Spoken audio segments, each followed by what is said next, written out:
What's up mga ka-vlog? Sorry at ngayon lang ulit ako nakapag-upload ng video.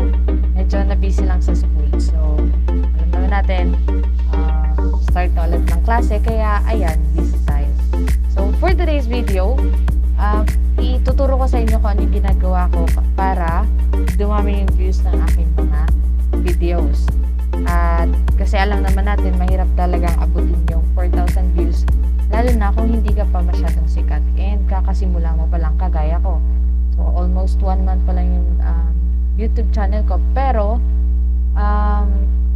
natutukan ko talaga siya for, for 1 week pa lang.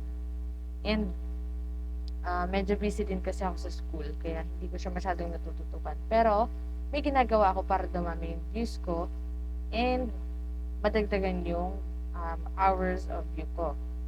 Ganito yung ginagawa ko. Una, syempre, mag-upload muna ako ng videos. Kahit yun na naman, di ba? Paano dadami ang views mo kung walang video na papanoorin yung mga viewers mo?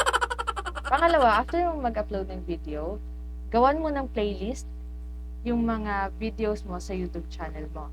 Kagaya ng ginagawa ko.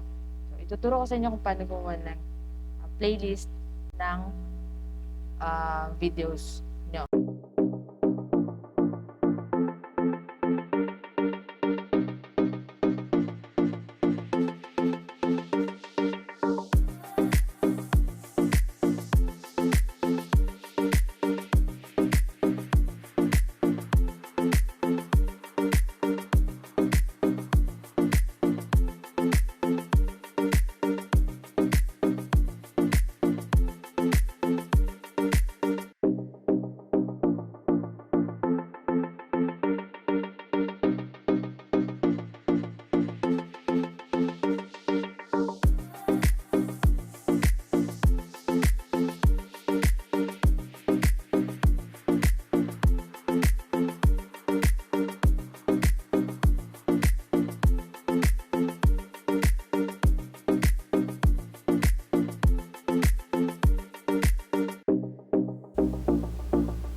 Pero yung ginagawa ko, gumagawa ako ng playlist sa ibang account ko. Kasi may dalawang account ako or Gmail account na pwedeng ilagin sa YouTube.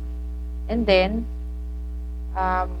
pagkagawa ko dun sa isa, lahat ng video ko, lahat pati shorts, nilalagay ko dun kasi sayang din ng views ng shorts. So, pagkagawa ko ng playlist dun, ilulup ko lang yun simula umaga hanggang gabi. Or minsan, mula umaga hanggang alas 12, nilulup ko lang yon. And nung ginawa ko yun, after 1 day, na-reach ko agad yung 5,000 views. And ang video ko lang that time, ang pinakamahaba ay, I think 7 minutes. So, in 7 minutes, na-reach ko yung 5,000 views. And, nakapag-create agad ako ng 29 ba? No. 20 hours view. Kaya mabilis lang siya and napaka-effective. Makikita mo naman kung effective or hindi yung ginagawa mo. Kasi, pag tinignan mo siya dun sa monetization, may 3 line yan, diba, na dapat mong punuan. Makikita mo na nadadagdagan yan. Once na madagdagan yon, it means na effective yung ginagawa mo. Wag ka lang madidetect ni YouTube. Okay? So, minsan pahingahan mo din. Wag mong ilulup ng dire-diretso. Minsan, papahinga ko ng 30 minutes, then loop na naman.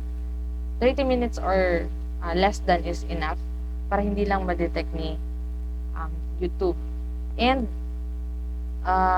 Syempre makadagdag pa din sa mga views mo yung panonood ng mga kaibigan mo. So, i-share mo lang na i-share yung video mo kahit 3 minutes, 5 minutes, madadagdagan at madadagdagan ang watch hour mo. So, ganun yung ginagawa ko para madagdagan yung watch hour ko and dumami pa yung views ko per video. So, dadami yan lahat kung lahat mo yun ilalagay sa isang playlist. Kasi, dadaanan yan ng loop or magpi-play yan lahat ng video mo kapag nasa playlist yan. So, ganun lang. Napakadali lang gawin and then, madali lang siyang process. So, bukod sa nag-share ka, may siguradong views ka. Kasi kapag nag-share ka, hindi mo sigurado kung papanoorin or hindi ng mga pinag-sharean mo yung videos mo, katulad ko. Alam ko hindi nila masyadong pinapanood, nagsusubscribe lang sila. Pero, kahit pa paano, nadadagdagan yung views ng videos ko, di ba? So, ganun lang yun. And, tiyaga lang talaga yung kailangan mong gawin. Kahit busy ka, bigyan mong time, hapon or gabi, mag-upload ka ng videos kahit every second day or every 2 days ang upload mo ng video. Basta active yung channel mo, lalagyan niya or gagawin niyang active ni YouTube. Kasi yung akin, kakastart ko pa lang siguro 1 week pa lang nga, diba? 1 week pa lang yung napupukusan ko yung channel ko. Pero, nilalagyan na ni YouTube ng ads. Nakakasad lang kasi wala pa akong kita dun sa ads na yun. Puro lang yun kay YouTube. Kasi hindi pa monetize yung channel ko.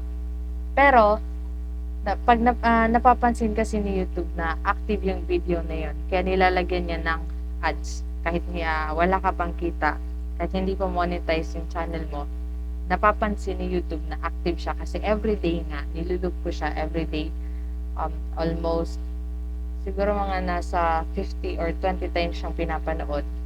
Kaya, nadidetect siya ni YouTube na active yung video na yun. So, lalagyan niya yun ng ads. Yun lang talaga. Sad lang sa part ko kasi wala pa akong kikitain doon sa ads na yan. Sayang. Kasi 3 beses lumalabas yung ads. So, malalaman mo talagang active yung video mo kasi hindi yan lalagyan ni YouTube ng ads na ganun karami kung hindi yan active. So, it means na effective yung ginagawa ko. So, ganun lang yun mga ka-vlog. Kung may tanong kayo regarding sa technique sa pagpaparami ng views, just comment your question, and kung may idea kayo, pwede nyo ding sabihin, i-comment nyo lang dyan sa baba. And kung bago kayo sa aking channel, just click the subscribe button and click the bell button para lagi kayong updated sa aking channel. So, that's it for today's mga ka-vlog. See you sa aking next na